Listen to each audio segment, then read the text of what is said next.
Welcome and good afternoon. This is Theatra with Freedom Reigns on Free Thinking Radio. We're going to do something a little different than what most of our Freedom Reigns listeners have experienced before. But on Thursdays, we are going to start having guest co-hosts. And today we are going to have Bill Wood with us. And I'm really excited to have Bill because he's got the military background, the knowledge. He's a seasoned vet in the fight for freedom.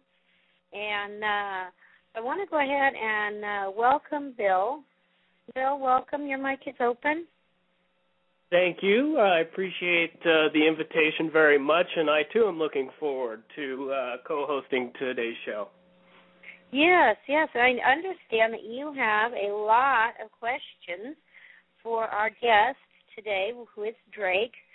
As I'm really looking forward to your questions, because I know I spend all day long answering questions and forwarding questions and comments and stuff to Drake and resending them out. And so this is kind of a really good place for us to do this. And you and I have spoken in the past, and I was very impressed with your knowledge and skill and what all you have done.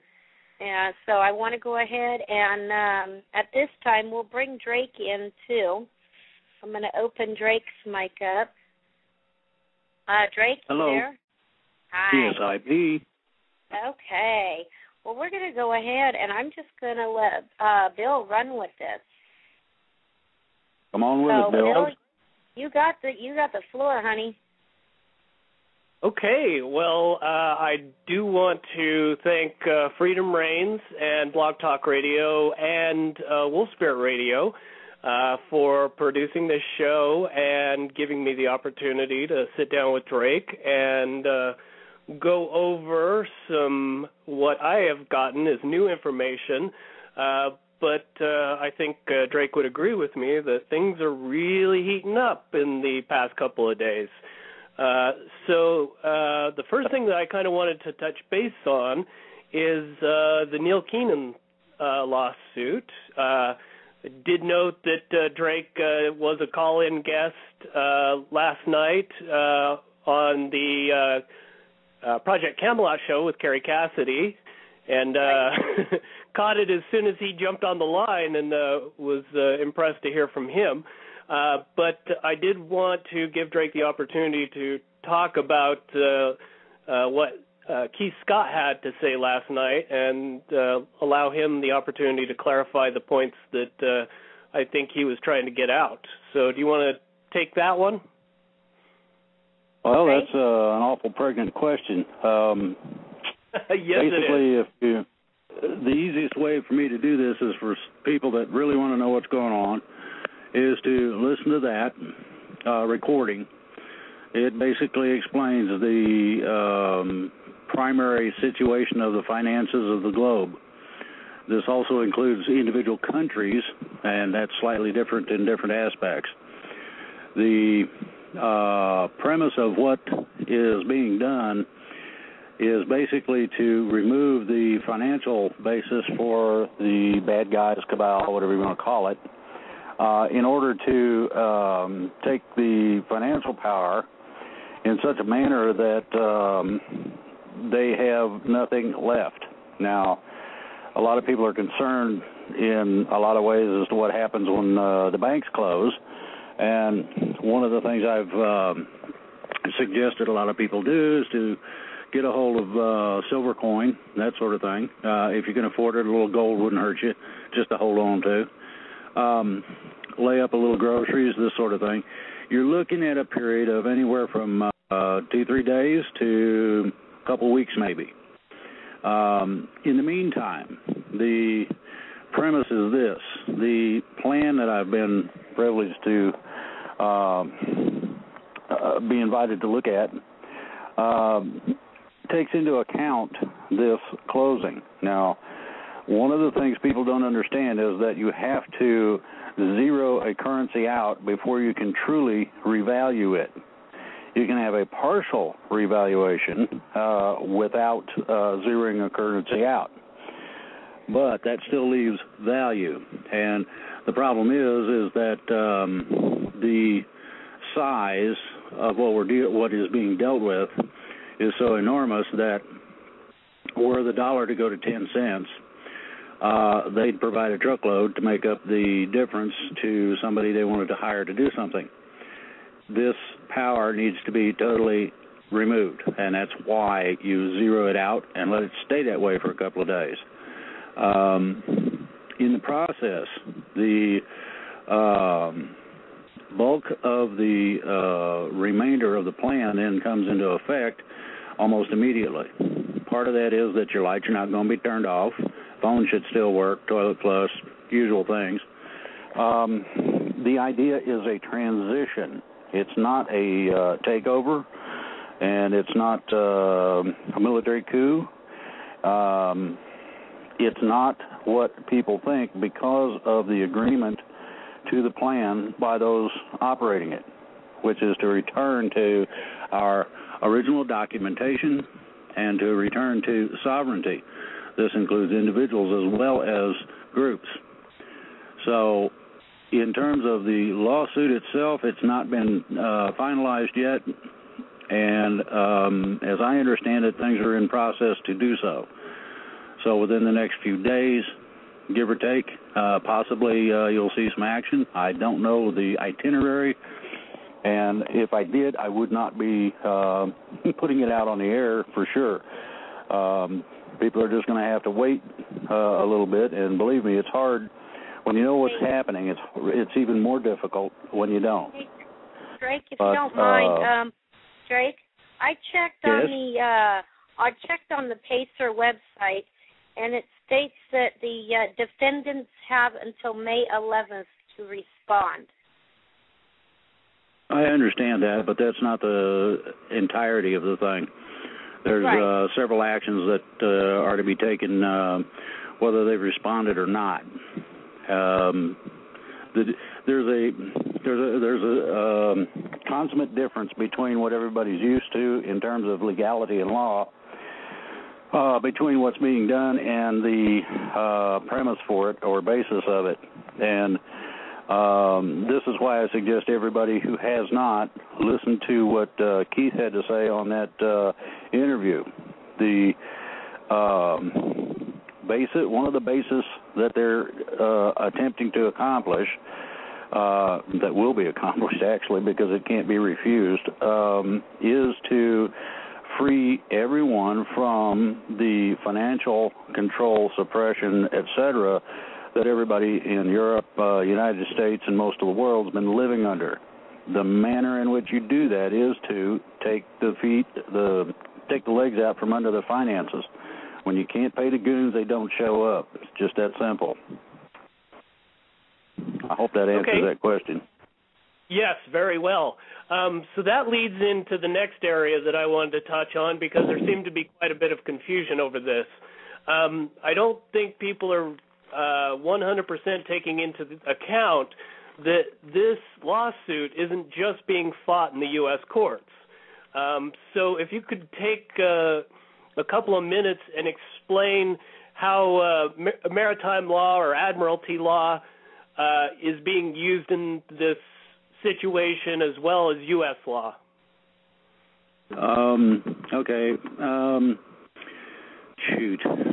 Maritime admiralty law has been sort of merged over the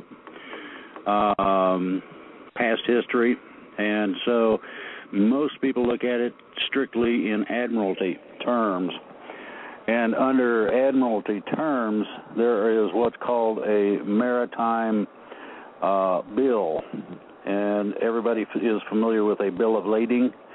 This is similar to that, only it is, in this case, a financial instrument and instruments and the legal rights to what those instruments deal with. Those are the collateral accounts, as they're called, and those are the, quote, official portions of the finance for revaluation. What is transpiring is that the Federal Reserve and other banking institutions, European Central Banking, United States Central Banking, Bank of International Settlements, etc., have been absconding with portions of these accounts. By that I mean they can either outright steal it, in some cases they will leverage it, in some cases lease it. There's a lot of different ways to attach to it and falsely derive value from it. This has been the basis for the central banking system since this started back in the 1700s.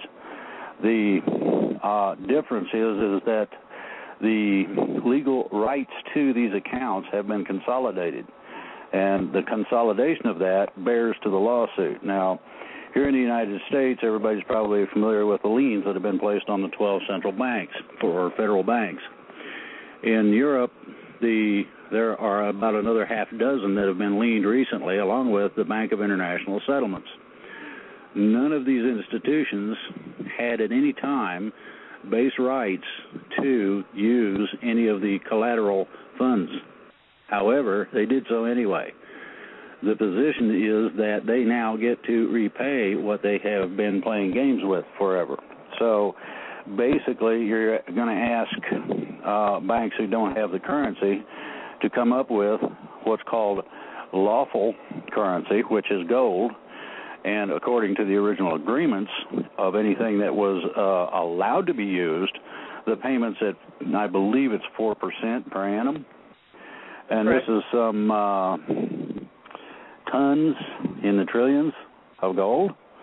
And the whole of the banking systems that I know of are not close to having that sort of bullion on hand. Therefore, they can't pay. They're put in default and subsequently bankrupt. So the central banking system is due to be closed very soon. Does that answer that? So, yes.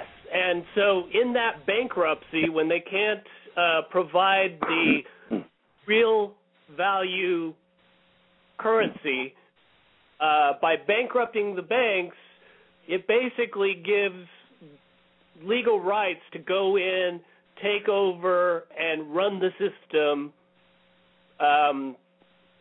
by basically, not by the Neil Keenan lawsuit, but because of it. So basically it's returning all of the rights to the money that was originally put into the accounts by the original account holders. Is that basically correct in what I'm saying? Yes, and there's also, what you have to remember, there are several rather lengthy agreements as to the use of the funds, designations for putting everybody back to work, taking care of infrastructure that we've not bothered to slap a coat of paint on even, you name it. And what it basically will mean is an extraordinary, I don't know what you'd call it, a jump start of everything you can think of economically. Now, the other part of what's going on in terms of doing this, there are emergency food stores that have been laid up in case people don't get a delivery at the grocery, and they're in dire need. Along with that, as I said, the infrastructure type things such as, water service and that sort of thing, electrical, is supposed to be preserved. And this is, as I said, a basic part of the plan so that people don't have to go all crazy and full of anxiety screaming in the streets about something that isn't even going to happen. This is what they want to avoid. They do not want to have chaos in the people that are involved in this. They do not want to cause extraordinary grief in terms of what they people would think they would see. So what you're going to have is a zero account, basically, in terms of value. Everybody, I think, has heard of the Weimar Republic and their extraordinary inflation. Well, basically, you're going well past that. The difference is that these collateral accounts are sufficient to refund the basis of an honest and open banking system where that's what it is. In other words, it doesn't suppress you. It does not cause you problems in terms of getting the money you need to plant crops or build a building or operate a business or work. And this is a lot of people have trouble understanding that sort of thing is even possible.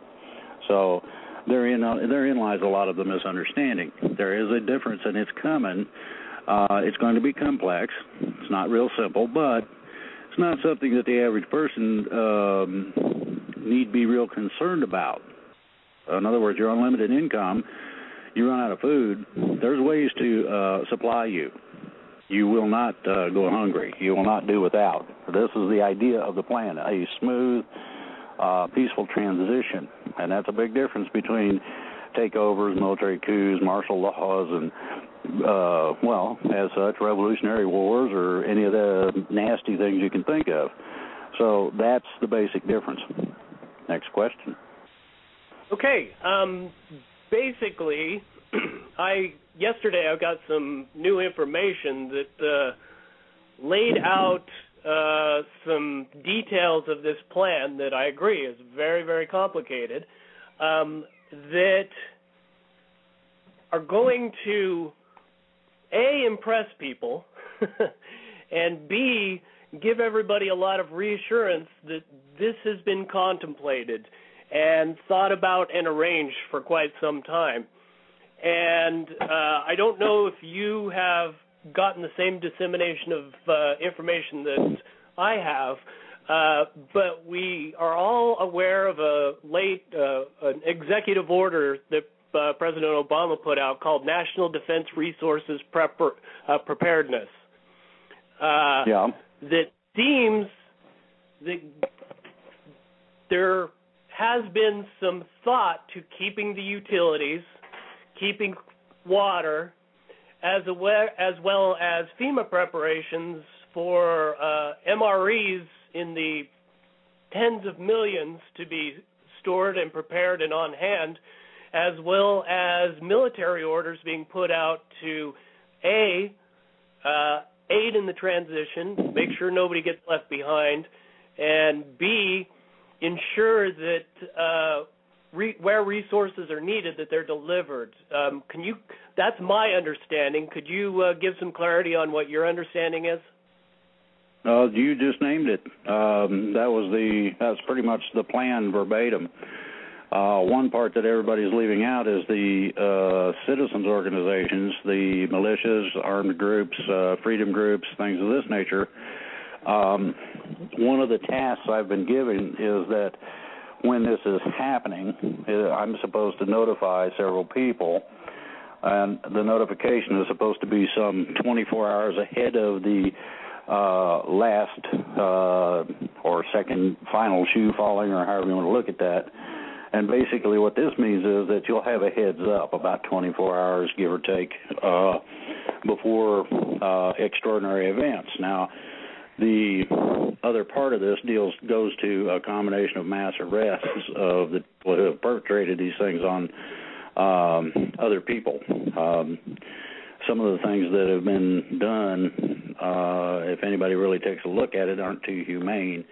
I've seen people living in squalor that was worse than what most dogs endure when they're not taken care of. And as a matter of fact, we drop off food for a couple of people in our near our location here that need it. So what you're looking at is that the plan was designed to do several things. One, to make sure the population didn't suffer in the process, and secondly, make sure that there are agreements within the plan at certain points of action that gives the civilian authority to a civilian for what the overall plan is. This means that you're going to have a temporary, and I do mean temporary, and I'm going to capitalize that, branded on your forehead if you believe it, temporary office holders. Now, the deal with that is that it takes a commander-in-chief level in order to deal with executive orders that are bogus, treaties that are unconstitutional, etc. There's a lot of this stuff that needs to be taken care of.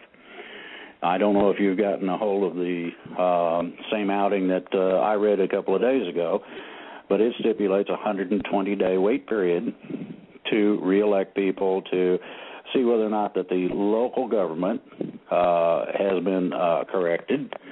That goes to localization. People that are below the governor level may not be exactly who they say they are and that sort of thing, or have done things that are contrary to holding their office. These people need to be removed directly by the people.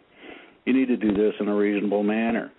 You work with your sheriff and you get rid of the person, be that taking them into custody or whatever. But the premise of it is that yes, everything is going to be looked to that any normal person can think of. And the idea behind that, as I said again, is that you don't need to be overtly anxious or extraordinarily concerned. It's a serious matter, a very serious matter. But to go along with these things, you have to remember this. In this 120-day period, you're going to have voting 24/7, so that things can be decided, worked out, etc. Legalities are going to be based in common law. That's totally different from the Maritime or Admiralty code and statute that we live under now. An extraordinary difference. So people need to be aware that a lot of the things that they were familiar with or knew well are getting ready to change. That answer it? That more than answers it. I need to make a quick announcement to Wolfspear Radio listeners. At this time, we are not planning to take call-ins today. We have a tremendous amount of information to go over and a lot of clarification to get to. So I would appreciate everybody just kind of listening in and hearing what's put out so we can get this information done in the 2 hours that we have. Okay. With that said, I think it's an appropriate time to take the opportunity to talk about the mass arrests. The people that are on the list I don't think are going to surprise anybody, but I would like you to speak to the people that are going to be surprised about maybe some people that they thought were going to be on the list but don't get arrested. If you could kind of smooth those ruffled feathers that might be occurring when that comes out as to the possible reasons why. I know you can't go into detail, and I know why, but maybe speak on the subject. Okay.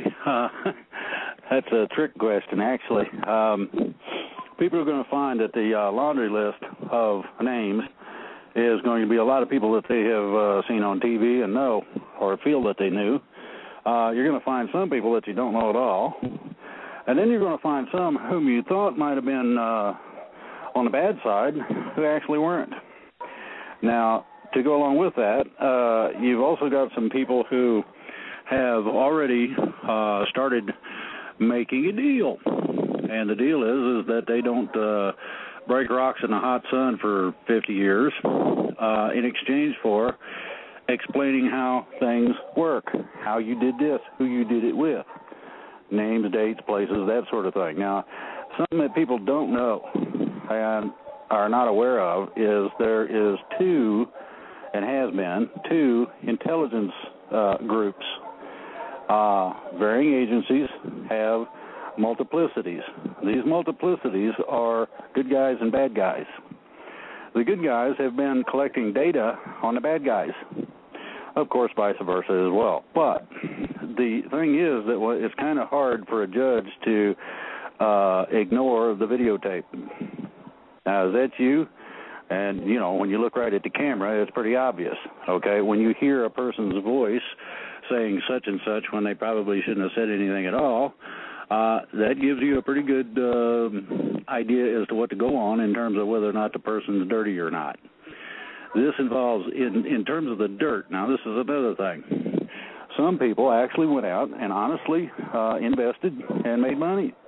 And some of these rich people that everybody would think they would be dirty by assumption or association aren't. They're simple, honest people who accidentally fell over a good deal.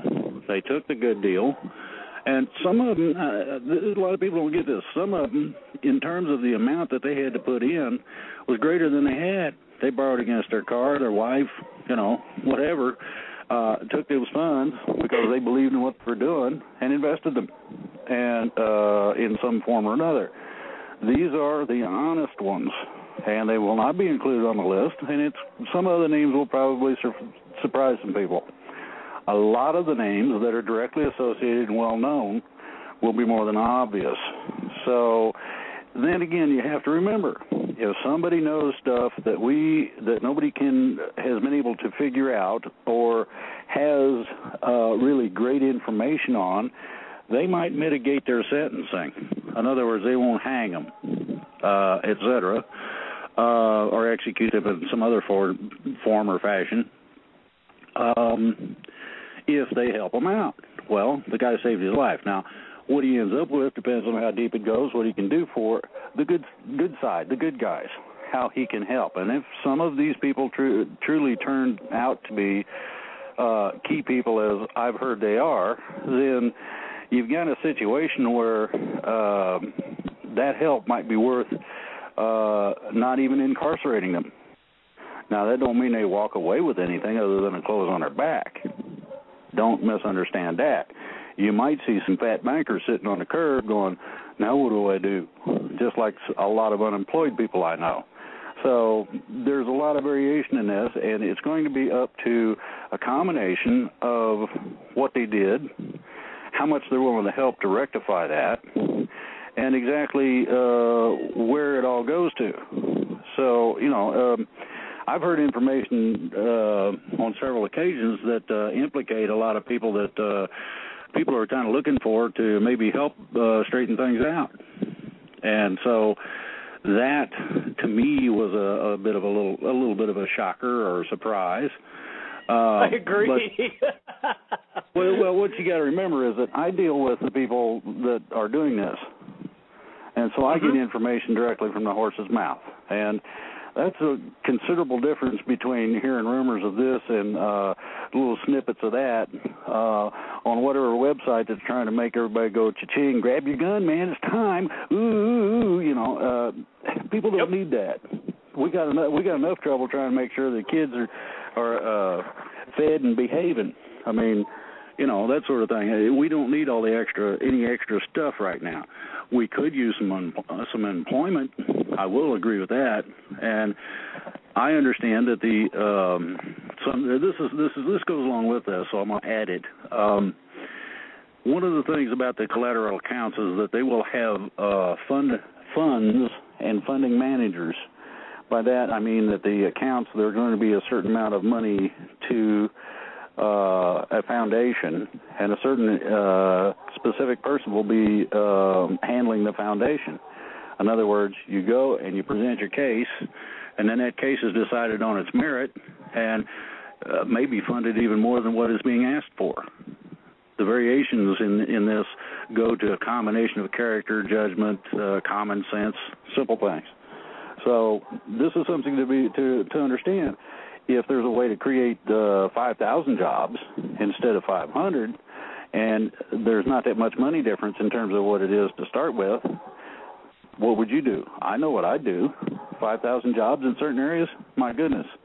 The extraordinary difference between what has been and what has been taking place is, as I said, extraordinary. It's a shock. It's unbelievable. So, everybody kind of, hunker down and hold on because it's coming. I agree. And the only thing that I kind of wanted to add on to the end of that is let's just say that I've been told that there's going to probably be a certain urge or reaction for people to want to take matters into their own hands, with the fact that when some people don't get arrested, there's going to be a damn good reason for it. And it's going to take some time to put out the information as to say why.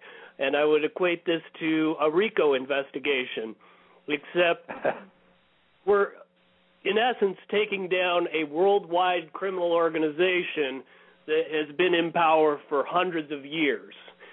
And there's been some participation by moles, let's say, or undercover informants, or people that worked with the bad guys so we could build a case against the bad guys type of situation. And I think it's important to let everybody know that just because you think they should be getting arrested doesn't mean you know the whole story. Exactly. Now, one of the things about that is that there's going to be a laundry list, as I said. There's also going to be a list of why nots. These are supposed to be presented one after the other. So, and at the time, as I understand it, that they release this information, the arrests will be taking place publicly. They will have called the news and, come over and get your pictures. So, this is something to remember. And if just because somebody thinks something is one way does not mean necessarily that it is only that way. Anybody that's had dealings in terms of the military knows for a fact that in tactics you have a dual tactical capability. You might be moving troops, and those troops may be moving into an area that will assist the good guys in the end. So seeing people that supposedly don't look quite right in the wrong place and that sort of thing may or may not be what you think it might be. And this is something to bear in mind. At the right time, all of this comes out. So hopefully that helps. Oh, yeah. So going on from there, there has been a lot of talk about subjects like NDAA and martial law and the powers that the president has given himself, the ability to take over the airwaves as emergency communications, a lot of FEMA preparations. I've heard, MREs, plastic coffins, and bullets are, got a lot of talk in the blogosphere. I recently got some information that sheds some light on all of the positive ways that all of those preparations could be used, and not just the negative, martial law has taken over everything, and, be aware, grab your guns if you see troops in the streets type of behavior. Maybe you could take some time to throw some water on that fire. Well, there's several things that goes into that. Primarily, to give you an example, if you move troops, that troop movement might be into a general area, but it also can be used as a cover for moving other things or more troops. Either way, in combination, doesn't matter. What matters is what the ultimate reasoning for doing what you're doing is. Now, the thing about the angst of the military takeover, this was already discussed once, and the senior military asked the simple question, what in the world would you want to do that for? We're supposed to be going back to our founding documents and the original way we were supposed to be governed, not making it worse. So that only lasted about 2 or 3 minutes as an entertaining idea. The other part of this is that some people know, some don't, that I have addressed the troops You can find the copy of that or a recording of it on freedomreigns.us. The thing about the addressment of the troops was to give them succinct information as to their dealings with civilians. This is in their field manual and in the Uniform Code of Military Justice. You don't engage civilians. So this then was the second part of the recommendation on that was the disposition. That means where you would get a directive or order from a higher up to do something that's not cool. You do not have to follow those orders. Now, anybody that has a computer and decides to look in history, I was just following orders, didn't go very well at the Nuremberg trials. Everybody who used that defense got convicted. So it's also the same thing true here. There were several incidents that I know of and was close to in Vietnam that had the same sort of problems. Where somebody, whomever at whatever level, decided arbitrarily to do such and such, and it wasn't a good idea. Okay? What you have to remember is that because of this addressment, then the fact that addressing the troops went like wildfire across the planet is this. The only engagement by the military of civilians takes place on a crowd control basis only, and that's only during extraordinary conditions. Then it's happened a few times where troops are called out and this and that. The other part of this is that even though posse comitatus has been revoked, supposedly, the field manual and the military code says that you don't do that. So I decided to ask, and I got word back from about 5 or 6 active duty troops. First of all, they said that we was going to go grab Granny out of her house, see what kind of goodies she had in her cupboard and that sort of thing. Some of them, 90-some% of them said, no, we won't do that.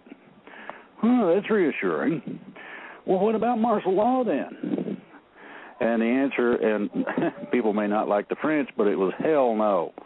That's 98%. Now, I want you to take those two numbers and look at the other side of it. Is 10% of the United States military forces going to control this country? They'd be lucky to control a daycare, from what I've seen of some of the kids I've seen lately. So, no, they're not going to do that. The thing is that there are also good and bad in the military, just as well as there are out here. You've got people who would refer to certain things as gospel, and I'll attend to one of those.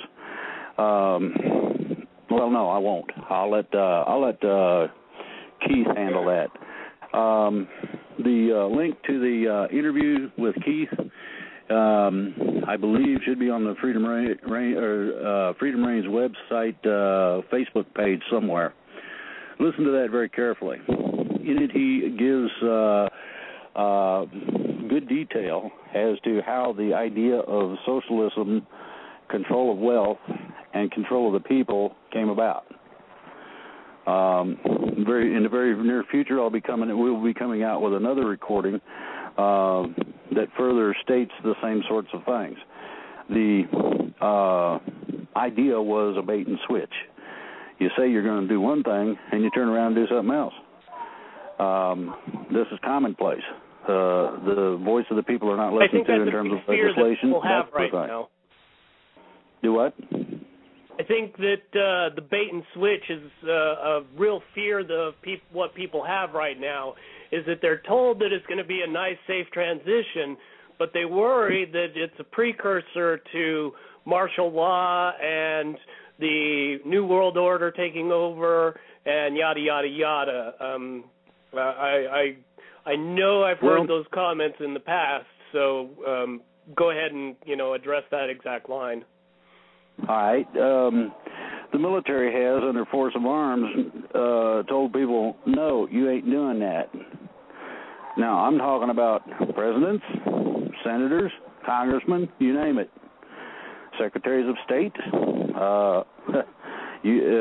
just about every level at one point or another. There are certain things that are not going to happen.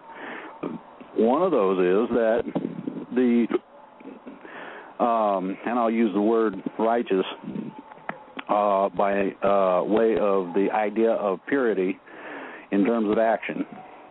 The righteousness of things is this. God gave us the freedom of will, believe it or not, as you so choose. That will, that freedom, the idea that life, liberty, and the pursuit of happiness is given to us by God and not a man or a government, is what is the basis for a lot of what people believe. So long as a person does not waver in that belief, how does one person control 50 or 100? They don't. You can only shoot so many of us before we get a hold of you, if it would come to something of that nature. So now I'm going to say it again. 98% of the military said they're not going to go along with martial law. 2% of however many is not very many. Add the civilian population supporting the military who are acting correctly, and you've got a formidable force. I mean, gun sales continue to set records. So you got an armed citizenry ready to back up the military. Now, add to that law enforcement. This is supposed to be a peaceful transition. This means that the rioting and all the other gobbledygook that everybody envisions is not going to be allowed. They're a combination of both militias, police, and military make a majority pretty much. And when the citizens understand that they're going to stand in the way of somebody coming into someone's house without a warrant, illegally, and doing nasty things, I'd be on the side of the people standing in the way myself, even if I didn't have an arm, if I didn't have a weapon. So the difference lies in the willingness to dedicate whatever it takes in terms of service to both the country, as it should be, and the beliefs of freedom of the people in terms of the God-given authority to be free. And that's basically where it lies. If anyone believes this, in terms of the fact that you can take care of the problems, and it may not be one person's idea, it might take 50 to come up with the right one. Everybody will recognize it, and it don't matter where it comes from. It could be a little child who sees with the clarity of a child. It could be an old guy, who knows, just because he's been there for 50, 60, 70, 80 years, whatever. It goes deeper in terms of the understanding of the belief of the oaths that have been taken. My oath of service put me in a very funny situation. It haunted me because I didn't do anything with it for a long time. I tried to ignore it and it wouldn't leave me alone. So that's where I'm at. I follow that. Next question.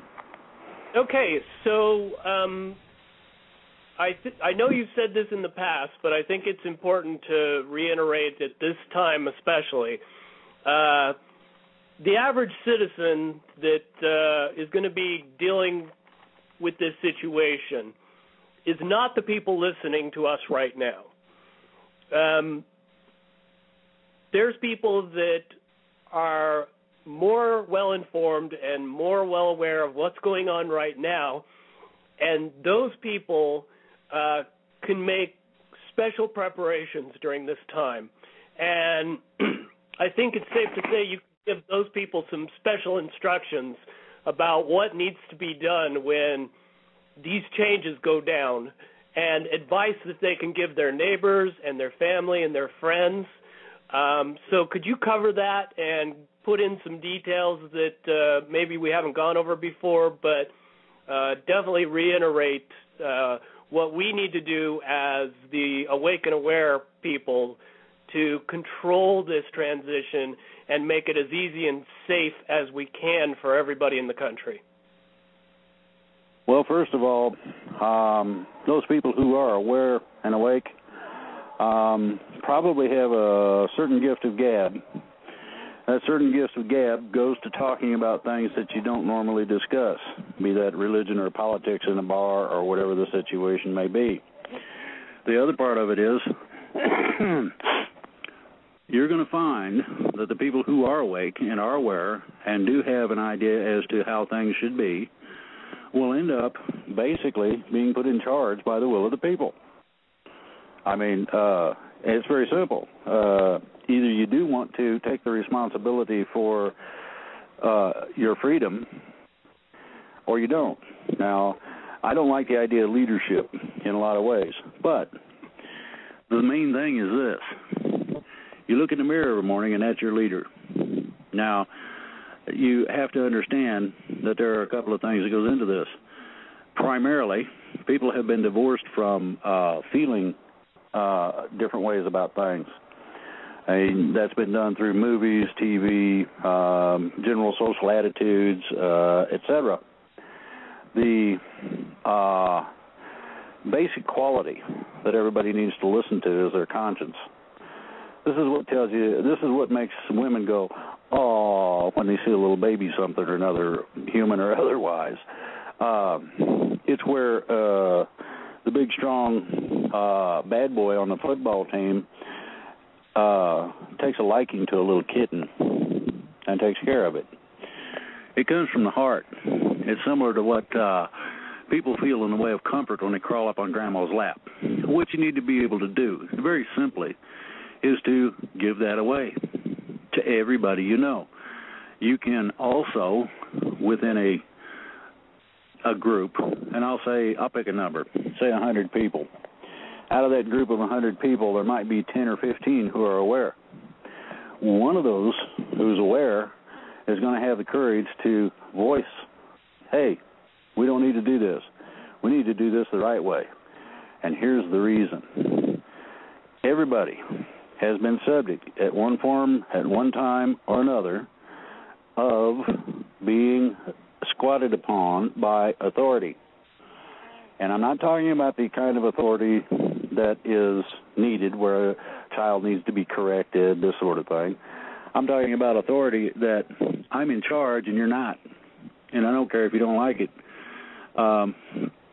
That idea of authoritarianism needs to be based on one thing. A true leader is going to do the right thing.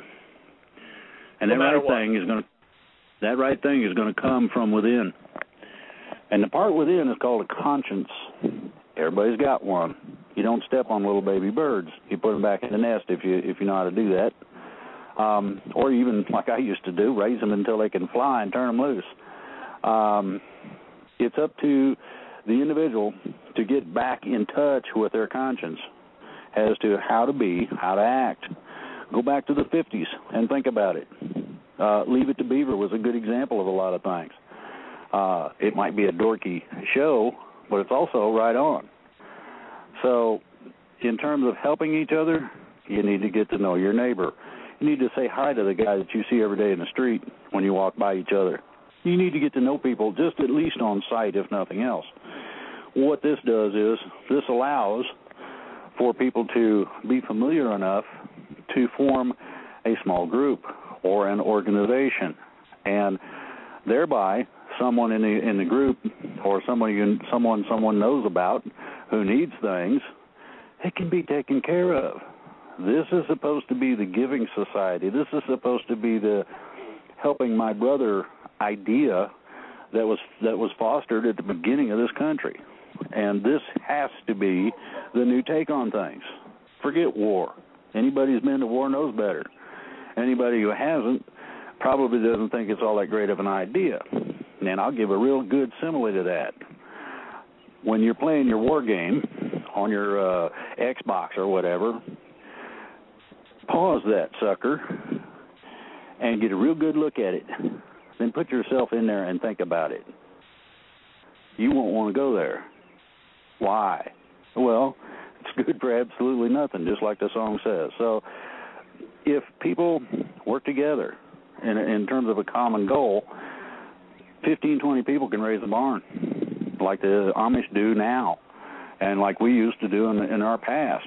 If somebody really needed a new cabin, everybody decide, hey, he really does, and he's a good guy, and why don't we do that? Okay, and you just go do it. You take care of the things that need to be fixed, because if you don't fix them, you're responsible for it. There's real simple moral obligations that you make to yourself. So that's basically the answer to that one. Yes, and thank you very much for that. You touched on a subject that I want you to go into a little bit more detail on, and I'll preface it.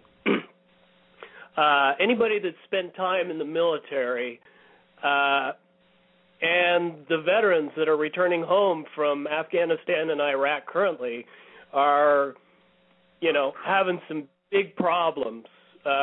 Suicide rate is through the roof. PTSD is a big problem. And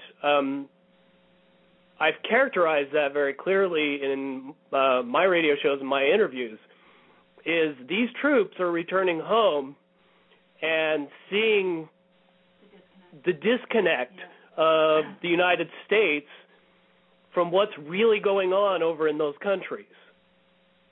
And I think we should take a couple of minutes to stress why the military understands the need for this transition and why it's important to the troops and the veterans, why they know better. Vietnam was the same as Iraq, was the same as Afghanistan. I went through it. You've been through it. And I know from personal experience that what was happening on the ground in the sand was very, very different than what I saw when I got home as to what people understood was going on.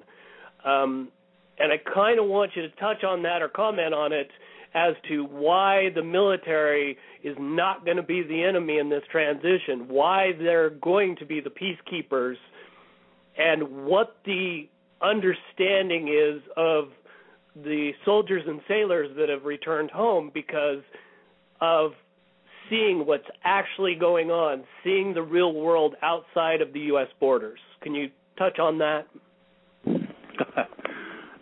Yeah. First of all, if you didn't go, you don't know. Now, the word know entails a lot of things. The basis for the word in the context I'm using it is the Greek word gnosko, which is an experiential knowledge. Anyone who has been under arms understands the difference between a battlefield and coming home. The disconnect is that nobody wants to know about war. It is not fit for human consumption. It's not, and never has been, a good idea. It's not generally perpetrated by men, but by governments. Taking all this a step further, when I left, things were a certain way. When I come back, I was wondering just exactly what country I had been fighting for, because it was that much different in only a year. Now, I only did one tour. I know of some people who did several. They were able to handle the extraordinary conditions of life, death, and battlefield better than I could. Now, part of the reason I couldn't go back was that I got injured and disabled pretty much. So that kind of put me out of the play. But I hear this story all the time. I got nightmares. I got this problem. I hear a funny noise, and all of a sudden I'm back in the battlefield. This is very real, and people don't understand why. Well, the reason why is that a little click-click or a little whistle or something of that nature in the conditions and under the conditions of a battlefield can mean the difference between life and death, not only for you, but other people as well. Now, troops, when they work together, get to know each other. And one of the horrors that got impressed upon me in my first month in Vietnam was having a guy that I liked real well get splattered all over me. That sort of hardened me to a lot of things, but it also stuck in my mind. Now, here's the trick. First of all, a person who comes back is no longer on the battlefield, but the switch of battle readiness has been flipped. This goes to the basis of the psychology of the individual. It's permanent, but you do not have to live with a savage renegade of nightmares and BS driving you to the brink of taking your own life or beating people up that shouldn't be knowing you that well, etc. What the difference is this. You come back and you find out that this is a war zone of a different type. And this is the reason for my involvement. I came back and I thought the war was over. And it wasn't. It was just sneakier. And I went, man, now what do I do? Well, for a long time, I got involved with every kind of veterans thing that was going on you can imagine, and tried my best to make the VA do their thing the way it's supposed to be done. I mean, they went around the first 20 years denying that battle fatigue or shell shock, better known as PTSD today, didn't exist, when they knew very well that it did. Then they spent the next 20 years trying to figure out ways to deny paying somebody or helping them with the problem that they had created. So now, mine was there is a form syndrome. Of governance, hold on a minute, that not necessarily is up to the VA. You got to remember, they are under people in the DOD, and the DOD can tell them what to do in a large way. So the situation is this. The military, in general, is dog-tired of being the bad guys. They know better. It's called honor. It's called integrity. It's called making sure that you're watching the back of your buddy so that there's not a problem. It's called taking care of people who cannot fight for themselves. You fight for them. That sort of ideology that has always been there and has been suppressed slowly and done away with slowly. And then there's the disconnect. This is where you got drones. This is where you get into the video game of war. Most of the people that come back don't want to play war games. They don't want to watch the movies, simply because they've been there and they know, and they do not want to experience any more of that. So they kind of tend to hide. They withdraw a little bit. They can't even talk to the people that they love, simply because it's too extraordinarily painful. Well, the reason I got involved in this is that I always thought being free would be a cool thing to be, first of all. But the second part of it that kind of haunted me, and I couldn't quite put my finger on and answer it, came to me the other day. And it's very simple. I am working towards the day when I can put my guns down permanently, where I don't have to wake up in the middle of the night because there's a noise and it might be some form of enemy. That's exactly what I'm working for. And that's a personal part of why I'm involved in this and why I'm doing what I do. My oath of service doesn't have an expiration date. And it kept telling me that, and I couldn't hear. One day I heard that, and I went, wow, that's interesting. So that's basically where I'm at, and those are the reasons for the disconnect. General population don't have a war. There's not a war zone going on. I mean, other than maybe in a very extraordinary war in a large city, maybe. I mean, so there it is. Next. Okay, I'm going to pass the mic to Eva real quick. She has a quick comment. I just want to thank you, Drake, because that was very heartfelt. And also, just a little backup, when we were prepping today before the call, we did cover the idea that the war is sneaky, and Bill brought up the idea that it's actually a debt enslavement war. It's an lack of information or disinformation. So I'll pass it back to you, Bill. But thank you, Jake. That was wonderful. Yeah, and I'll reiterate on that. I think another aspect of what the military realizes is that they weren't over there fighting for what they were told they were fighting for when they got there. When you get there and you start seeing what's going on and the realities of war, you start seeing that what you're really fighting for is somebody's profit. You're really fighting so somebody can make a buttload of money. And that's what I think gets to the military members the most, and why they're best suited to be peacekeepers and understanding and leaders during this transition, because they've seen the consequences of war.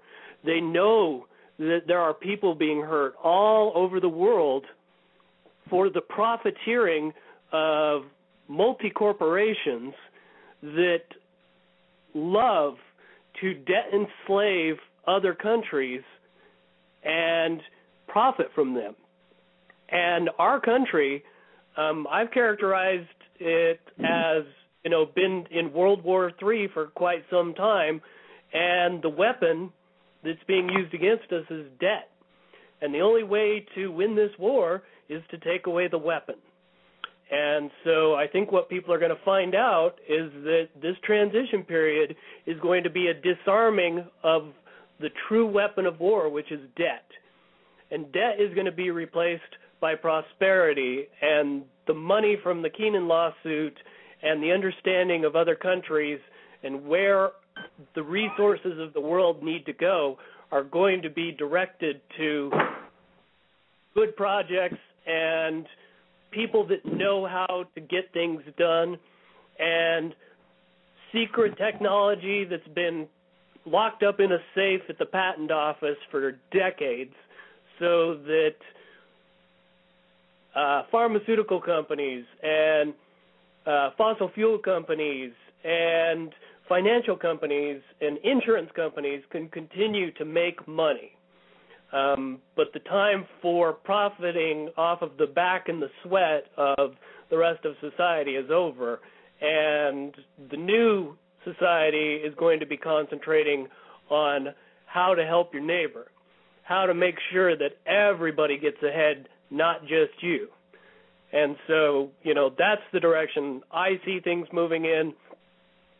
With the information that I got yesterday, even though it was a little holy crap for me to, take in, because there are some details in there that I wasn't prepared for, but I'm assimilating.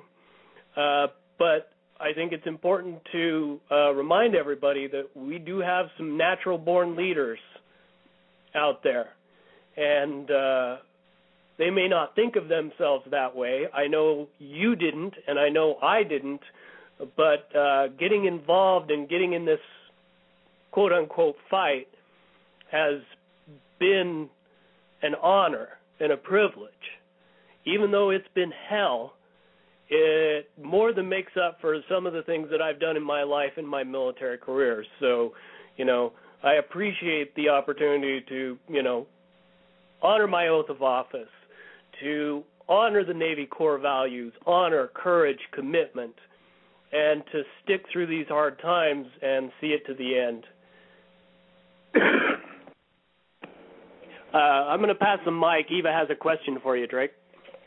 Okay. Where do you see Bradley Manning and the whole issue with his being held? How do you foresee this playing out? Well, we're going to end up with what's called a release of information, an outing. Some of that has already started. You're no longer going to have the secretiveness that has been going on in the past. This includes all finance and all governance. It's going to be transparent, as people like to use the word loosely. The idea of hidden agendas and the other fun and games are going to be done away with. People who have not followed things other than their conscience when they found things that were not right and outed them, I will suggest that they're going to be turned loose and absolved of all convictions of whatever nature they might be. This goes back to a combination of things. One is morality, and the other one is common law. Common law states if there's no injured party and no damaged property, you didn't break the law. Now, that don't mean that you can go get raged and drunk and be a problem and not be absconded with. Well, they take you down, put you in jail, let you sleep it off. Next day, might even give you a ride back to your car that they did not tow. That sort of thing. Instead of charging a kid with a felony for drinking beer, they used to pour the beer out and make sure that one of us was sober enough to drive us all home and tell us that if they didn't act right, follow you home to make sure you got home okay too. Well, there was another part of that. If we didn't go home, he would take us into temporary custody or under his control and take us to our parents. And I didn't want to deal with my dad on that level. That would be extraordinarily painful for quite some time. So then after he got done, Mom would mess me up. So it's called basic, common law. If you don't really screw up, don't worry about it a whole lot. Now, the other part of this is morality.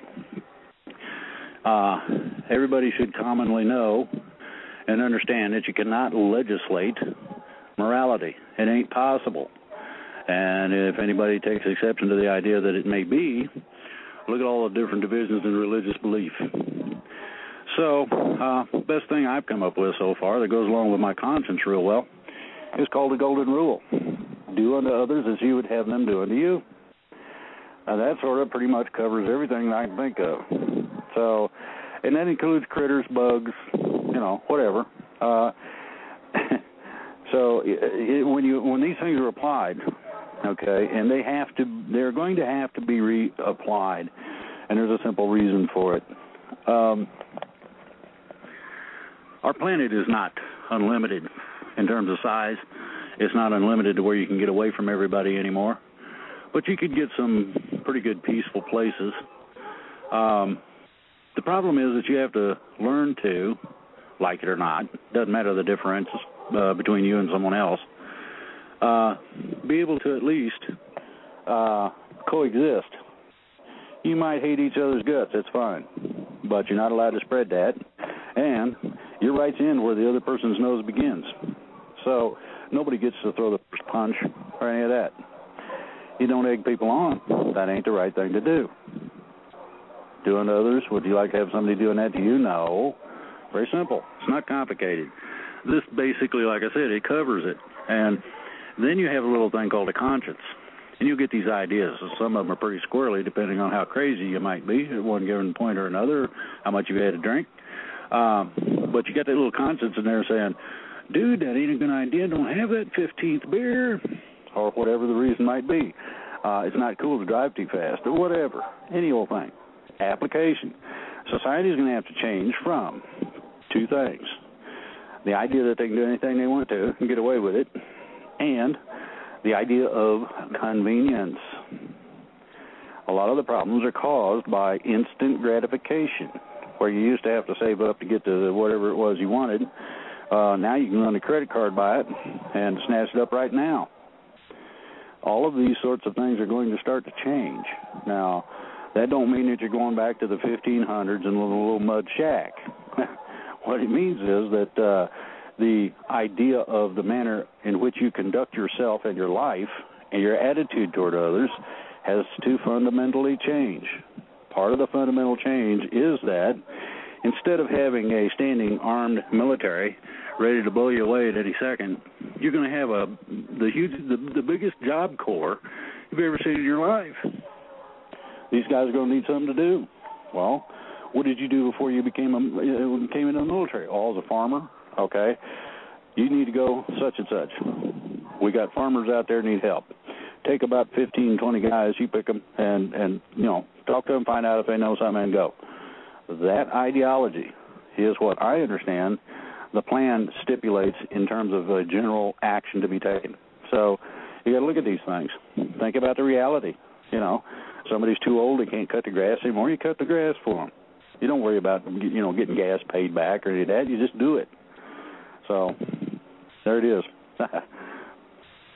Yep, and I want to kind of follow on with that I'm more on the technological side of the house and what's going on that front after the transition starts. I am aware of a couple of brain-boggling projects that are going to get underway, and there's going to be plenty of work to be done, and there's going to be plenty of things that need to be done. And something that's going to change in the U.S. is we're going to start building things again. We have gotten away from that for far too long. We have been a service-based industry and nation to make money. We're going to go back to building some things. And the things we're going to build, you're going to like them. They ain't going to be microwaves and weed whackers. They're going to be stuff you've never even dreamed of. So I'll just follow it up with that. And I think we're going to transition into a new area. I wanted to talk about some of the fear porn that's out there and your take on it. The first and most obvious one that's coming up is Chicago and the NATO conference, and then immediately after that is the G8 summit at Camp David. How do you see those going down? Well, first of all, you got to know what's going on. Basically, both of those are a now what do we do kind of thing. The banks are under extraordinary disruption right now, so that kind of screws the finances all up. So that means that the thieves can't steal too much anymore, and they're wondering what they're supposed to do because the people have gotten the idea that they can be free and that they don't have to put up with that anymore. And these people that are involved might just go to jail. They don't like that very much, so they're trying to figure out what kind of wiggle room they've got. That's one of the basics of it.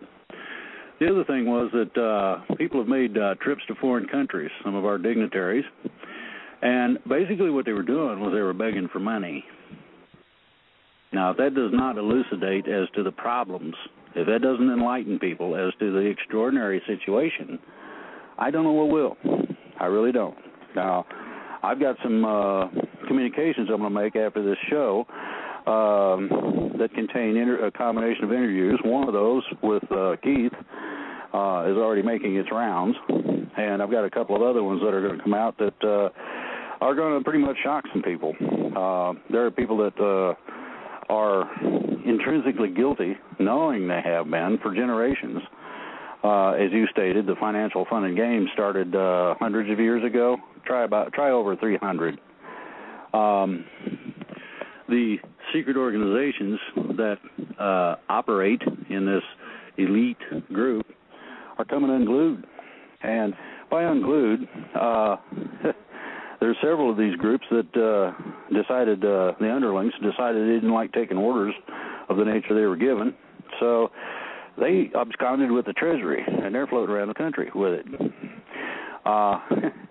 So some of these large inside groups, all of a sudden, not only can't they get a bank loan because the bank's broke, but their own individual buddies have taken off with the funds, and they're not going to give them back, and they can't find them. So what do? You go nuts. You get desperate. You do desperate things. Part of that was evidenced in recent trips to China, and China won't have anything to do with them. The people who inherited the collateral accounts are living in China. So that should give everybody a heads up that no. You'll find that people have gone to the Philippines in military force and have been standing opposed. No, you can't have what's in those mountains. Sorry. And this is going on in several different places. The cabal, as such, bad guys, whatever you want to call it, are coming unglued. They got no place to hide, and they've got no place to run. And the idea of even living in a cave won't quite get it. That's not secret enough because everybody now knows, or the people that it counts with now knows exactly where those things are at. And unlocking the door is not too much of a problem. no matter what it's made of. So yeah, it gets more and more extraordinary. The more you delve into it, the deeper you get into it. There's a lot of things that people are totally unaware of in terms of the basis for a combination of legal, financial, and moral circumstance. And what that goes to is that a lot of this stuff is planned and plotted. And everybody can see this. This is real simple. Have you noticed? You and the wife get a raise at work, and that means that she can work normal hours. You work about an hour or two overtime, and you're actually getting ahead of things a little bit. And then suddenly, all of a sudden, within about a month or so of that, the cost of living, as people like to put a handle on it, adjusts to a point where she's got to work some overtime. You've got to work a lot of it just to keep your head above water. This is the type of planning that was used in the Great Depression, all of your wars. What people don't know is that the bankers fund both sides. They did so in the Civil War here, and it's more obvious. And that financing leads back to the families responsible, some of whom we're still dealing with the ancestors of today. And these crooks and criminals feel that they have the right of absolute total rulership over everybody and everything. And this is the reason that they need to be taken out, so that they don't have that opportunity. And that process, by the way, is at a point where it can't be turned back. We're already past the point of no return. So everybody needs to get aware of what's going on, and there's a lot of places to do that. Then you got fear sites. Ooh, we got Russian troops in Colorado. Ooh, Timbuktu land has tanks up in Canada. Oh my goodness. You can go on and on with that. Well, it's all well and good. Stack up what you want, but if somebody decided to come into this country, I want you to think about this. You got maybe 5%, 10% at most of the standing military that would stand opposed to the people. The rest of it, including the citizens, and we're setting gun sale records every year, are going to stand opposed with everything they got. Reason being is you're coming after my backyard and my family, and I'm going to protect that. So it's a different type of a fight. And most of the people with any kind of sense at all, even those that stand opposed, are going to say, I don't think it's worth it. Now, you're going to have a few, and this is already a given. There's several places that I know of that are going to be attended to strictly by armed forces. And the reason is that they know that there is going to be armed resistance when they go inside. No other reason other than that these people are better versed in what to do than the average person. So, a lot of factors in it. Next question. Hey, I have two other questions. The first is the downed plane, I think it was around April 29th, that contained like 4 tons of cocaine that they're kind of pointing back to the CIA. Do you have any direct information about that? And then also the drones over Washington, D.C. Do you have any information on either of those specifics? Well, I hate to tell everybody in case they don't know and they've been living in a cave, but portions of certain agencies in our own government are the dope dealers of the world. All you have to do is check the flights that go in and out of the Golden Triangle area, and you'll see exactly what I'm talking about. Drones can be used either direction. If they're not armed, then they're surveillance. And that is a part of the divorcement from the personal portion of war. A guy's operating a joystick in an office someplace, controlling the thing. Now, that person probably wouldn't have any problem pulling the trigger. He's not there, or she, as the case may be. But if you take that same person, stand them opposed to a living human being, who also might be armed and actually shoot back, things change. People hesitate. People think about what they're doing. when you get to a certain point, you're going to have a problem with changing people's minds. And the divorcement, the idea that violence is okay, this and that, it permeates our society. The idea of making a society violent is so that when you mess with them enough, they rise up and become violent. And that's the idea. This is a part of the, quote, auxiliary or alternate plan to the good plan, where you have a reason for martial law if everybody's rising up. Well, the only problem with that is that, wait a minute, you got troops that are joining up with them, and the sheriff's with them. And what are we going to do? Maybe we might want to just surrender. I mean, my suggestion is that they do. So you have to look at everything in a little bit different light than what people think about in terms of specifics. It's not just a non-specific with a drone. Meetings have been moved around because of drone presence or black choppers with people swinging from ropes. That's already happened a couple of times that I know of in the recent past. So you have to understand that it may not be the bad guys, it might be the good guys. And they might just be playing the psychological or psyops game with the enemy, saying, ha, I can see in your office window even though you are 20, 30 stories up. How about that, you know? So as I have been reiterating over and over, a lot of things are a two-way street. Now, I disagree with the dope dealing in a lot of ways. It does a bunch of bad things, both to the people that do it and to people who don't have anything to do with it. The idea that all drugs should be legal is not exactly the way things should be in reality.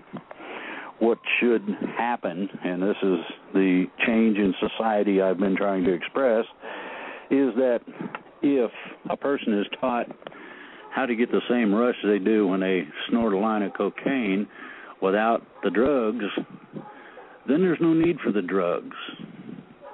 That's an extraordinary idea, but it's just as real as anything that you've got in your hand, the chair you're sitting on or the desk you're sitting by. If somebody wants to know something about that, go to Humanity Healing. That's a website that I've been an advisor on, and it'll teach you how to get that rush. And believe me, it's extraordinary. When you understand how you can activate and become a participant with your spiritual self. Everybody's got one. At least that's what God says, and I'll let him, he knows more about all that than I do, and I'll let him run that. But you can get in touch with it, maybe actually do some things with it. But that's the individual. Some people don't like the idea of airy-fairy ETs, angels, and all this watching over us. Well, that's all well and good, except that the Bible says that you do got a guardian angel to make sure when you're a kid you're not stupid enough to really get hurt or hurt somebody else real bad. Okay. People say, well, psychic sciences, mind readers. Well, I just got one simple question to that. How does a mom know when their kid's a block and a half away and they fall off their bike and get hurt that the kid got hurt? And I've seen this. I was in the house. My sister fell off her bike, and she's like a block and a half away, and it hurt like a mother. She got some cinders in her kneecaps from it. I mean, really skinned them good. And Mom knew she was hurt and hurt bad, and she threw the dish towel down, dropped the apron on the way out the front door, and I'm skittering right along behind her. I've experienced it. Other people have too, I'm sure. So tell me how uncommon things are. As I said, you go back toward the 50s when I was growing up, and you get the idea in terms of their moral compass, in terms of how things should be, the respect both ways of a child who's respectful at whatever age, be that all the way through young adult, and the return to respect. That person has lived the 35, 40 years I'm just beginning, and they might just know something I don't, and they might just know that I shouldn't really climb this fence or whatever. So, in my day, any adult had the right to discipline a child. if you were related, they could put their hands on you with no questions.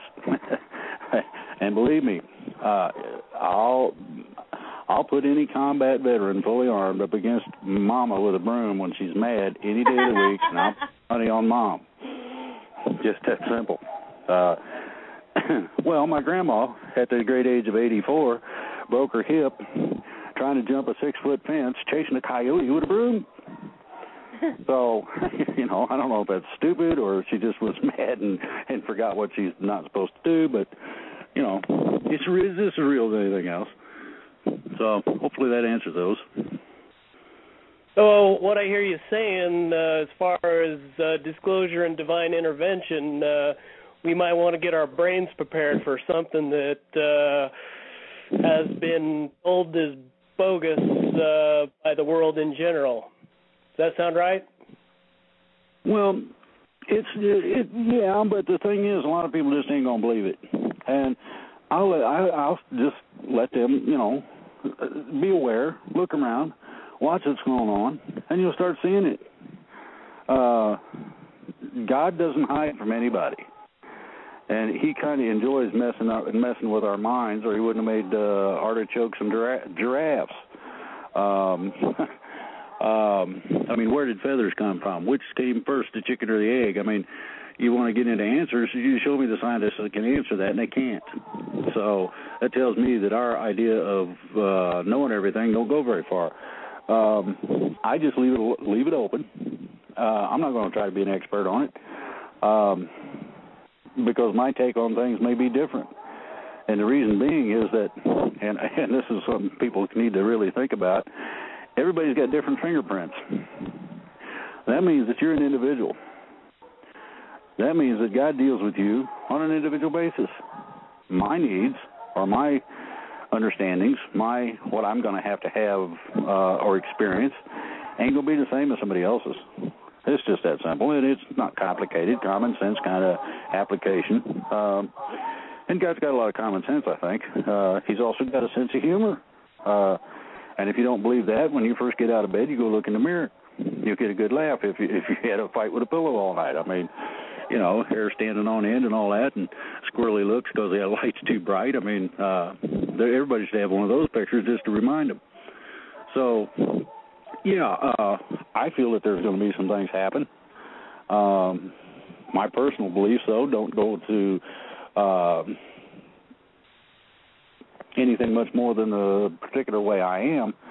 The particular way I am right now is that I'm putting every bit of energy, all of my efforts, and long days into trying to set this country free, put things back the way they're supposed to be. And it's a regression. It's not something that goes forward. The documentation that was filed is such that it was a notification process, but it was based on 1787 Constitution. People can look it up. Articles of Confederation, Bill of Rights. We resurrected a little thing called the Declaration of Independence, meaning that if a government is oppressive, you got the right, duty, and honor to replace it. So, these people are in trouble. A copy of those documents has been gotten to the Pentagon, and they just loved it. I heard we got a gold star for extra effort or something. So, you got people at the Pentagon, you got people higher up, you got people lower, you got people all over.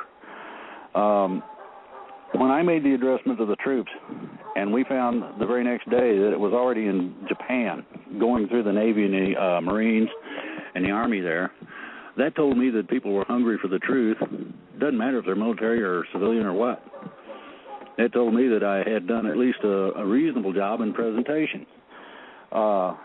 Everybody could understand it, and the directive was climb that command chain. Follow the chain of command. See whether or not the sergeant agrees. Well, of course I do. That's regs. Okay. Can I ask the lieutenant about that? Sure, go ahead. And off and on and down the road it goes. I understood it's been pretty pervasive, and I'm so happy that it was, that I could be a part of something like that. Then the other part, I was asked to address the general population everywhere, anybody that could hear. It's not going to do anybody any good for somebody to get all excited, go running around the street naked or something. That is not cool. People probably don't need that much information, and they probably don't need to know some of these people that well. But if you think about it, I mean, none of the ideas of takeover works. The reason it doesn't is because you are overstepping the boundary of freedom of will of the other person. Doesn't matter if they've already stepped on yours, but you're overstepping theirs. What you want to do is do so in a lawful form. That way they can't wiggle loose. That way in 2 days, 3 days, when your demonstration, occupy, or whatever you're doing is gone, they can sweep the street and everything's back to normal. If you address the root of the problem, the illegality, or in this case, unconstitutionality of things, you divorce yourself from a system that's oppressive. You take care of the root of the problem instead of just picking a flower. And that's my answer to that one. Perfect. Now let's get into something that's come up lately on Facebook and Freedom Reigns. I kind of want you to go over NESARA and the similarities but the obvious differences of what's about to happen with the economic system. Okay, well, there's two of them, first of all. One's bogus and one's real. The bogus one is the only one you're going to find anything out about because the rest of it is sealed, locked up, erased, and held in confidence, and I mean the strictest confidence. I rather imagine Obama's birth certificate is probably in there with those documents. The thing about it is this: NESARA was real. Was, okay? And by that I mean the action and activity and legal proofs and agreements to it were real. That goes to those repayments to the farmers that were on federal lands. Farm aid was a part of that and a bunch of other things. Problem is that it's all been locked up, put away. Now, whether it's been disassembled or not, I'm not sure. I'm trying to get a copy of the original as we speak. I've got some people working on that. I hope to be able to. Now, that thing basically stated a prosperity agenda for the whole of the country, how things are going to be in difference. One thing is that the national debt's bogus. Another thing is that so are mortgages. The other part of it was that there were sufficient funding available in terms of real-time finance to pay all of the indebtedness of everybody. In short, you get a clean slate to work with. That's the good or real NESARA. Restoration is the one that Bush and a bunch of other people put together. Reformation is the real NESARA. It's the R's, as somebody pointed out to me in an email. And part of it is some changes in other words, but it doesn't really matter. The New Deal, as such, the new idea of NESARA that's coming is going to be extraordinarily different than even the NESARA was that we had before that was real. So, go ahead. Okay. There has been, well, let me just say, I'm sure we're both aware that the Freedom Reigns Facebook page and Tree of Liberty Movement Facebook page got kind of attacked by trolls on the same day, which I find oddly not coincidental. And a lot of changes had to be made. And you had an incident where Operation Greenlight was announced, and you had to put that disinformation down. So to kind of talk about what's the real deal right now, I want you to, one, clarify the chain of information, where the good information is going to come from, and also talk about on the Freedom Reigns Facebook page who J.B. Brown Grammy and Kent Drake are and how they relate to what's going on. Well, those are administrators of the Facebook site known as Freedom Reigns. That's who the list of people are. The other part of it is that the changes had to be made in order to keep false information from coming out incorrectly.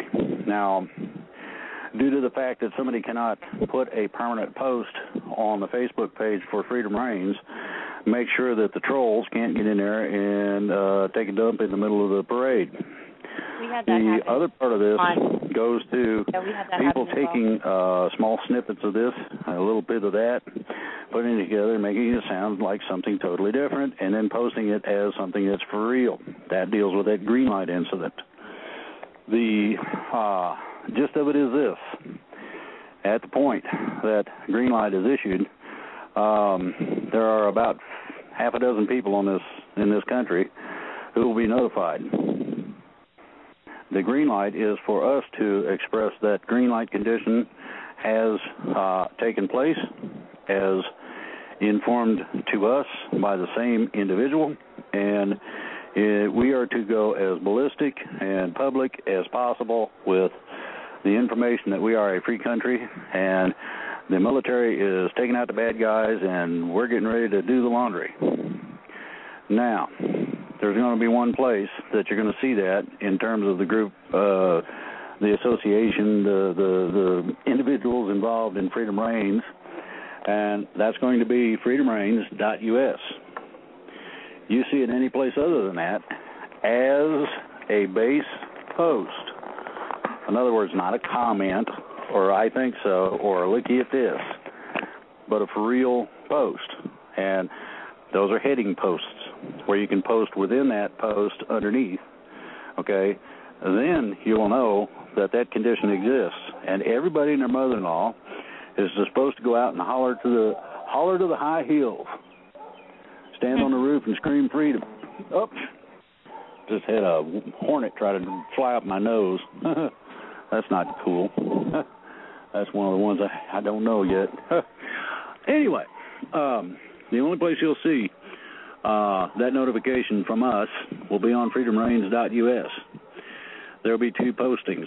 One will be in the chat room or Facebook page, as it's called. The other one will be on the official website. That's the only way that I know of that we can be assured that we're going to get the right response. And that you know it's for real, that it ain't somebody playing games, such as was the case. Now, that person apologized. Well, I didn't mean it. Well, you don't know what you're messing with. Keep your fingers out of it. So that's the reason for the changes. The trolls got in and messed it up. Yeah. I knew that. Just wanted to clarify for everybody else about why the changes. Mm-hmm. I did get one question that I kind of want to clarify. Drake Kent, that is not you, correct? That is somebody that is helping you. Yeah, that's a cousin. Okay. Just wanted to kind of get that out there for everybody. There's been some conversation about that. And kind of one of the last little areas I wanted to touch on is I know you got in contact with Carrie on the show last night. Have you since been in contact with her? What plans do you have, if any, with Project Camelot? I might talk to her later. I don't know. It depends on whether or not she wants to talk to me. Some of the people that have been interviewed on Camelot didn't seem to be all that impressed. One of the people that got on there supposedly knew what they were talking about, but apparently don't have the common sense to use a computer and look up the reality of the plan. The plan is hinted at back in the 50s. Well, excuse me, not the 50s.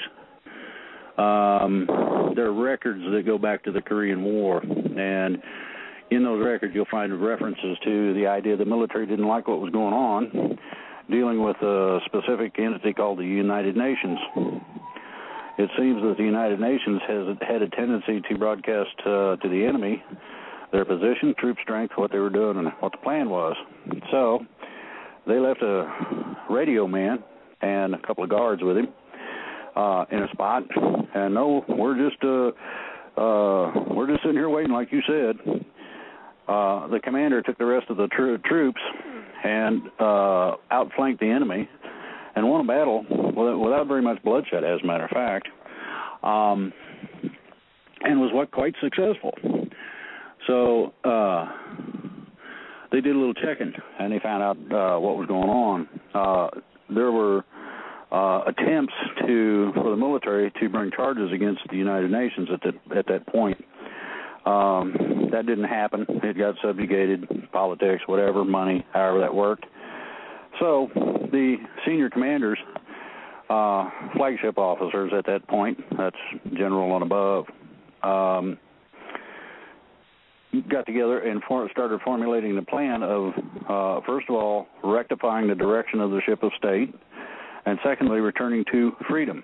Well, the direction of the ship of state has been iffy at best, so the concentration was made into the freedom area.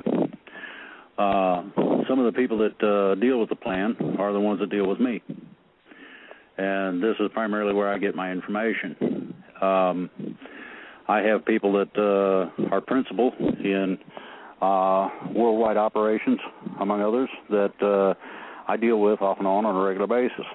And this is where a majority of different types of information come from. It also covers things where if I don't know, and they don't either, they can check and find out. So it's not a thing where I'm totally in the dark. Now, I have had information given to me over the past, I'd say week or so, that's critical. Everybody wants proof. They want this, they want that. And I made an answer to an individual that decided to ask that question for the umpteenth time. And here's how it is.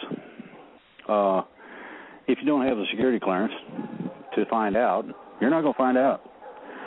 Secondly, if you don't know how to use a computer, you might want to learn how and really start checking. Some of this information is already in record. The third part of this is this effort has lost 14 people dead, to include children. And I'm not going to give any kind of hints, directions, or outings of any sort that will implicate anybody for any reason, simply on that basis alone. That's not a challenge to see whether or not a special operations unit or a sniper or bad guy could get to me. I'm sure they could. I don't have a doubt of that. However, I used to do those things, and to be honest, I'm pretty good, so it ought to be an interesting contest. Now, that's not a challenge. It's a statement of fact. I've already had dealings with these people up close and personal. I didn't like it, but I didn't back up, and I didn't hesitate, and I won't. So, what I'm looking at is that it doesn't have to be that way. People who are sent to do a certain thing, well, I tried and I couldn't do it. Whether they stand around behind a tree or not, I don't care. I'm not going to tell them that they did. I'm not going to challenge them to see if they're any good either. My position is to get the freedom out, to help as many people get prepared as possible, spread the word as far as it'll go, and hopefully, just hopefully, make this what the plan calls for. Nice, peaceful transition. That's basically what I'm striving for. So hopefully that answers that. Yes, it does. Okay, we are getting close to the end here. I wanted to take the mic and kind of explain a misnomer that has been perpetuated as of late about a certain statement that Thomas Jefferson made about 300 years ago. And it's a little letter that he wrote to William Smith about the Boston Tea Party. And there's a very famous line out of that letter that the government of the United States has used as a reason, I think, to continue to perpetuate war. But I'm going to read just a little bit more of that letter and see if everybody can figure out what Thomas Jefferson was talking about. And then I'm going to have you kind of put a cap on the conversation and give a nice conclusion so that everybody has, a good feeling in their belly when they get off the radio today. So the quote from Thomas Jefferson in this letter: "What country before ever existed a century and a half without a rebellion? And what country can preserve its liberties if their rulers are not warned from time to time that their people preserve the spirit of resistance? Let them take arms. The remedy is to set them right as to the facts, pardon and pacify them. What signify a few lost lives in a century or two? The tree of liberty must be refreshed from time to time with the blood of patriots and tyrants. It is its natural manure."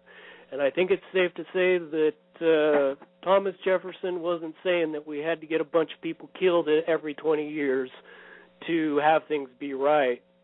I think he was saying that if we forget to preserve our liberties as a nation, we might lose them. And it's funny how strangely apropos that statement is today. So, Drake, you want to wrap it up for us? Certainly. Basically, it's fairly simple. The idea of this plan takes those things into account. It's an idea that, first of all, freedom can be had. It's not free as such. You got to put some effort into it, elbow grease. But it does not necessarily mean you got to bleed. But if you do, don't worry about it. The other part of it is that this may be fairly bloodless, which is the intent, purpose, direction that everybody wants to go. Think of being able to live free. Think of being able to have a job that not only means something, but pays well enough you can live on it. Think of going back to the time when Mom could stay home and actually raise the kids if she wanted to, and then even at the same time have a career. We got the internet. Think about changing from the manual labor that we have now to an age where you have devices that no longer pollute anything. They just produce energy, or they just do their job. Think about not having a car that has wheels, let alone an engine, or requires gas. You're looking at an extraordinary change in our basic way of life. Then add to it the idea that we might be able to be our brother's keeper without it costing us anything much other than the satisfaction, and I'd pay that price anytime, of the smile you get when you help somebody. And I think that pretty much sums it up. Well, I do want to take the time to thank you, Drake. I know because of some extraordinary information that I get that you have been absolutely amazing in this transition that we're about to experience, and I know it hasn't been easy, and you've had to shoulder a lot of weight. So I want to take the time personally to thank you for what must be an infinite number of people, even if they don't know it yet, for your time and participation in this, and for putting up with all of the negative blowback that comes with being a leader at this point in time, and shouldering the weight of the burden that, quite honestly, your oath that you committed to a long time ago required.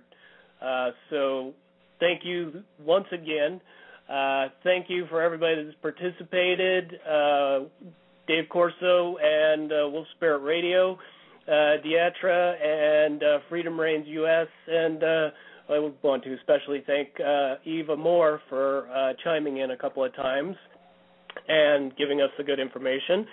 I do want to let everybody know that I plan on doing a video documentary on the new information that I've received, and hopefully prepare everybody for maybe some information that they weren't probably expecting to hear.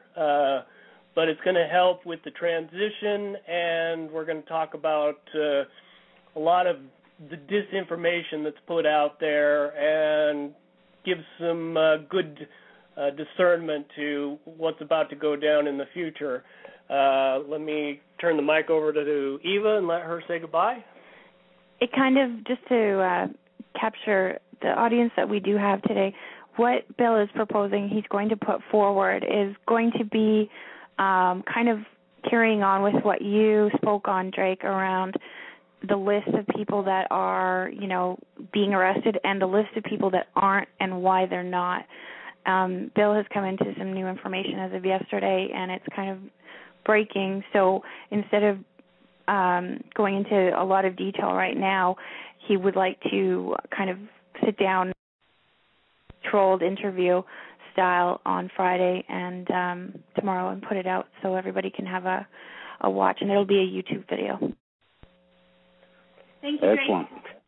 And I'd like to conclude everything by thanking Blog Talk Radio for sponsoring this radio show, and pass on the positive energy that everybody's going to need very soon, and remind everybody that when the 24-hour notice goes down, 2-3 days to sit and watch your television and stay hunkered down and be happy and be safe is probably going to be necessary. So take advantage of the time that you'll be given, and take the opportunity to get some education about what's really going on in the world, because it's going to come out, and it's going to come out so fast it's going to be trying to drink water from a fire hose. So hold on to your hats. And Drake, thank you very much. It was a wonderful interview, and we'll be turning over the stream. So thank you, everyone. You're welcome. All right. Well, thank you, Bill, for being here, and you brought forth a lot of questions that we've been receiving in emails constantly, and I'm really thrilled that you brought them out on the air in the manner that you did. They're very concise, and anybody who continues to ask the question, well, I'm going to tell you flat out, I'm going to ignore you. Yeah. We're answering hundreds of emails every day with the same repeat questions, guys. There's a Q&A on Wolf Spirit Radio. There will be a Q&A section on the Freedom Reigns website. So, when you call in to ask questions of Drake, please take a look at the Q&A sheets before you ask your questions. It really saves a lot of time.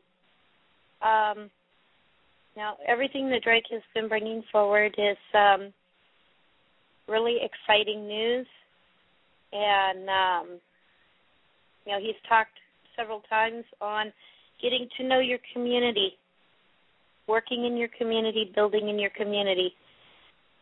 And as I end with each show, guys, be the change that you want to see.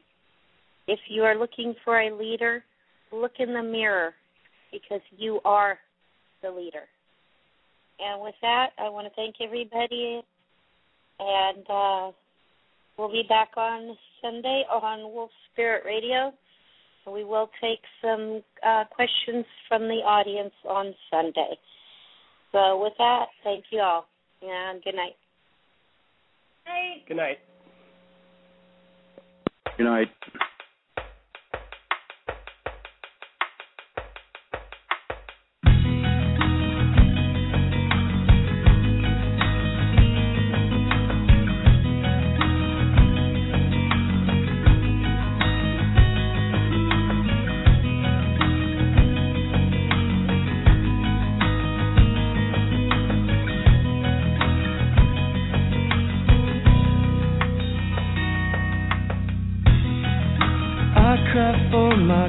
country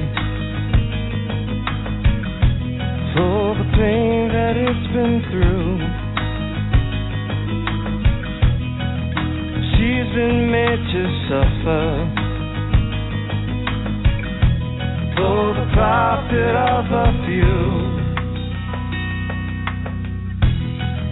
Storm clouds are out forming,